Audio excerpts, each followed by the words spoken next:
Wait. Did you know you can manage diabetes without a single pill? And no, it's not a gimmick. It's pure science. Type 2 diabetes is largely driven by diet, activity, and lifestyle habits, not just genetics. That means, in many cases, you hold the power to reverse high blood sugar naturally. First, ditch processed carbs and sugary drinks. Your pancreas will thank you. Second, load your plate with fiber-rich veggies like broccoli and okra. They slow sugar absorption. Third, walk for 10 minutes after each meal. This helps your muscles soak up sugar before it spikes in your blood. Fourth, drink water, not juice.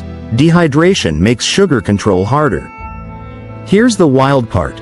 Studies show these small changes can lower blood sugar as effectively as early-stage diabetes medication in just weeks. You don't need to wait for a prescription to start healing.